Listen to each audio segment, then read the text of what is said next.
சென்னையை அடுத்த புழலில் உள்ள ஒரு தனியார் கிடங்கில் நள்ளிரவில் ஏற்பட்ட தீயை கட்டுப்படுத்த 6 மணி நேரத்திற்கும் மேலாக தீயணைப்பு வீரர்கள் போராடி வருகின்றனர். இது தொடர்பான விவரங்களை தருகிறார் எமது செய்தியாளர் பாலாஜி. அவரிடம் பேசலாம். வணக்கம் பாலாஜி, இந்த தீ விபத்திற்கான காரணம் என்ன? அங்கு மேற்கொள்ளப்பட்டு வரக்கூடிய தீயணைப்பு பணிகள் தொடர்பான விவரங்களை நீங்க பதிவு செய்யலாம். வணக்கம். சென்னை புழல் அருகே சூரப்பட்டு பகுதியில் தனியாருக்கு சொந்தமான கிடங்கு ஒன்று உள்ளது. இங்கு பிளாஸ்டிக் மற்றும் ரப்பர் தயாரிப்பதற்கான மூலப்பொருட்கள், எலக்ட்ரானிக் சாதனங்கள் உள்ளிட்ட பல்வேறு வகையிலான பொருட்கள் சேமித்து வைக்கப்பட்டுள்ளது.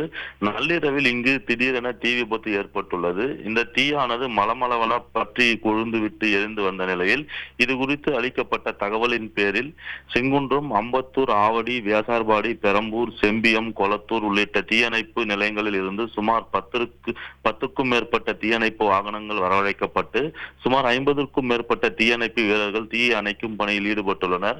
தண்ணீரையும் ரசாயன நுரையும் பீச்சி அடித்து தீயை அணைக்கும் பணியில் மும்முரமாக ஈடுபட்டுள்ளனர்.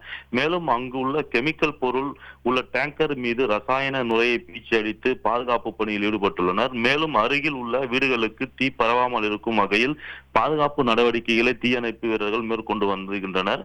ரப்பர் தயாரிக்க பயன்படுத்தும் மூலப்பொருட்கள் எலக்ட்ரானிக் பொருட்கள் என்பதால் எளிதில் பற்றி கொண்டு தீ வேகமாக கட்டுக்கடங்காமல் பயங்கரமாக பற்றி எரிந்து வந்த நிலையில் தீயை கட்டுப்படுத்த தீயணைப்பு வீரர்கள் கடும் போராடி வருகின்றனர்.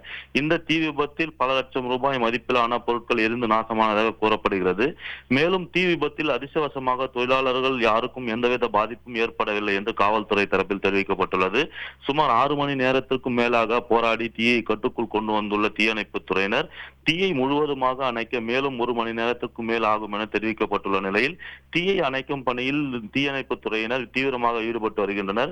இந்த தீ விபத்திற்கான காரணம் குறித்து புழல் போலீசார் தீவிரமாக விசாரணை மேற்கொண்டு வருகின்றனர். தற்போது சுமார் 12 மணிகளில் பற்றிய இந்த தீயானது தற்போது 6 மணி நேரமாக பற்றி எறிந்து தீயை தற்போது கட்டுக்குள் கொண்டு வந்துள்ளனர். மேலும் 1 மணி நேரத்திற்கு ஆகும் என தீயணைப்பு துறையினர் தகவல் தெரிவித்துள்ளனர். விவரங்களுக்கு நன்றி பாலாஜி.